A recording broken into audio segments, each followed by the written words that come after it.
For millions and millions of people all over the world, Ann Coulter is simply irresistible. She is a prolific author. Her latest, In Trump We Trust, E Pluribus Awesome, turned out to be very, very apt.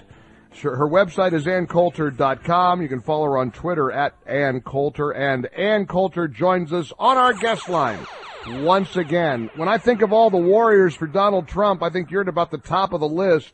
You have got to be just bouncing off the walls this week, Ann Coulter. Oh, yes, and it's been more than just Trump. I mean, it started in 2006 when Bush and McCain were pushing amnesty, and periodically over the years, Republicans and Democrats would get together to try to slip through an amnesty. Rubio's amnesty was supported by many prominent talk radio hosts. I don't think you, Mike Gallagher. Nope, not me. Yeah, it was never one political party, one opposing the other. It was the American people rising up. Right. So this has been going on for quite a while. And Adios America, which thank God, and I'm not taking the Lord's name in vain, I mean that literally, Donald Trump read, and then this magnificent candidacy. It's all about his issues. It's about saving America. And hearing the American people. You know, one thing that's been overlooked, and I know you're getting the same emails and tweets and all that, thanking you for your voice in this that I'm getting, and so many of us, Sean Hannity, we're getting a lot of people saying to us, thanks for never wavering and supporting the Republican nominee the way you did. It's because we've got our ear to the American people in a way that the establishment couldn't even begin to. No, it's amazing how clueless they are. I think, they'll start to get it about halfway through Donald Trump's second term. America has really been suffering, and the people who live in the fancy coastal cities, particularly a place like New York or Silicon Valley, these big international trade deals are great for them. Dumps of low-wage workers, nannies, maids, chauffeurs on the country, that's great for them. But their maid isn't filling up their kids' fancy private schools. No, their maids and chauffeurs are all living out in the suburbs, filling up those schools, filling up those emergency rooms. And this applies to, the immigrants themselves. They came to live in America. It's their schools that are being overwhelmed as well, which is why, as I always said would happen, not only did Trump just bring out white voters who haven't voted for 20 years, but he got more of the black and Hispanic vote than Mitt Romney did. I mean, let that sink in for just a moment, please. You cannot say that enough. You realize that all the lies that were told about Donald Trump alienating black voters and Hispanic voters, if his message was so offensive, will somebody tell me how in the heck he got more black and Hispanic voters than Mitt Romney, for crying out loud? Yes. Yes, which is kind of, it's impressive for any Republican because for one thing, when we're talking about immigrants anyway, the vast majority of our post-1970 immigrants are collecting government assistance. The conservative message doesn't have a lot of resonance to people whose only contact with the government is for the government to give them things. Right. We think it's always such a great rallying cry to talk about small government and lower taxes, of course, things I agree with. Well, those are not winning positions with a poor immigrant collecting food stamps with housing subsidies and so on and so forth. And, of course, there's the pressure within the community to never, ever vote for a Republican. Any Republican is going to be described as Adolf Hitler / David Duke. And still an awful lot of blacks and Hispanics thought, no, screw it, I'm voting for Trump. I want my wages to go up. Right. I know we're seeing a lot of examples of the left revealing themselves to be who they really are, like the marching around in the streets. I saw you retweeted Katie Tur from NBC, who tweeted, "It's surreal in New York City. People are walking around like zombies with 1,000-yard stares." I mean, this is like Christmas morning every day. When you want some light reading, read Aaron Sorkin's letter to his daughter that he wrote after.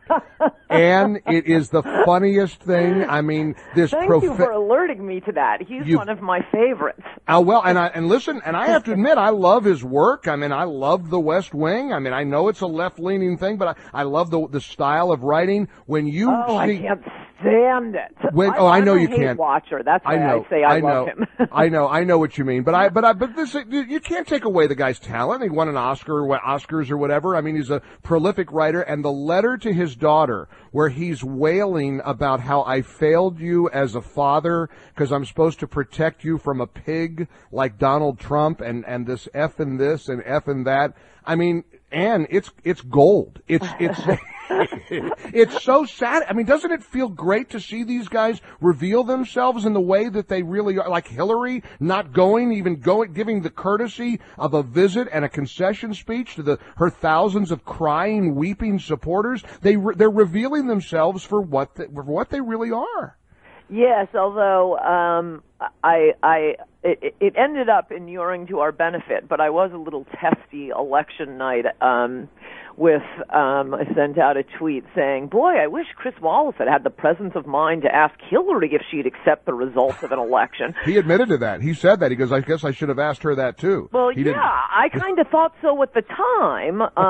It shows how maniacally biased the press was against Trump. I mean, this whole campaign was him being asked questions like, do you still beat your wife?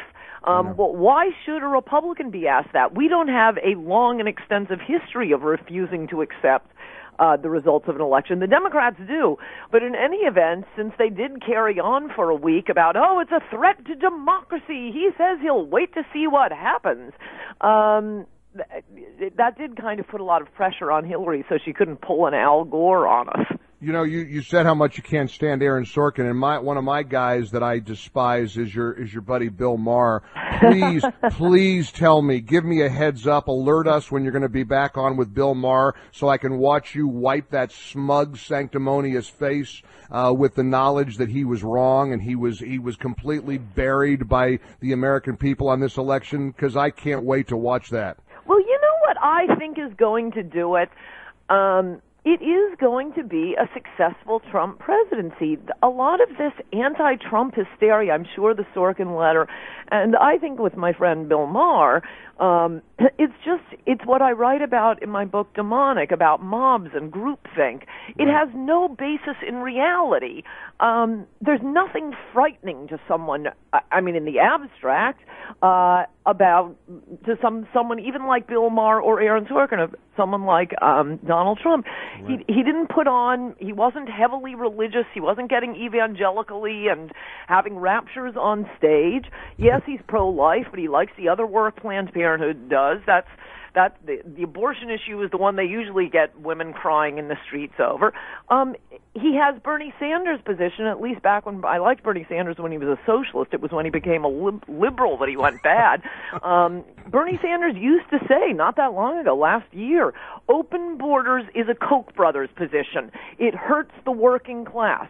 Bernie Sanders, against all these trade deals, the Trans-Pacific Partnership and NAFTA, look, Trump's policies are going to be successful. They are going to employ a lot of people and turn and get rid of a lot of the drugs.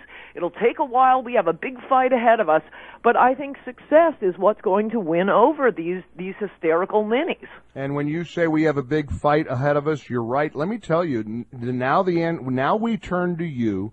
And others like you, and I know as a radio host, I got to do the same thing.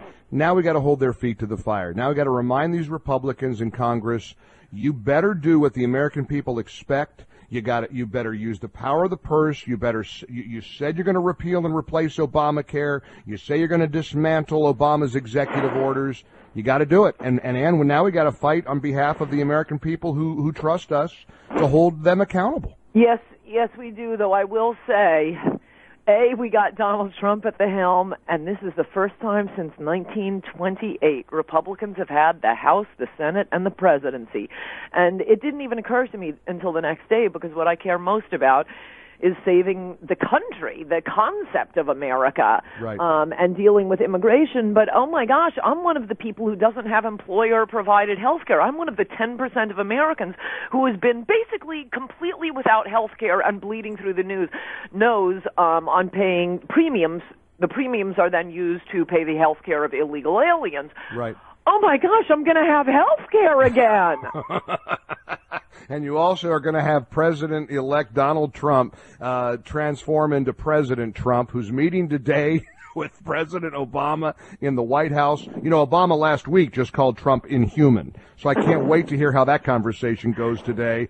Gosh, Ann, it's like Christmas morning every day, and congratulations on your voice. You never wavered, and millions of Americans, we thank you. We thank you, and get in Trump we trust, e pluribus awesome, because that now ought to shoot up to be number one after Trump's election. She was right all along, and she's simply irresistible, the one and only Ann Coulter. All the best, Ann. Thanks, Mike. Bye-bye. Great having you on the show.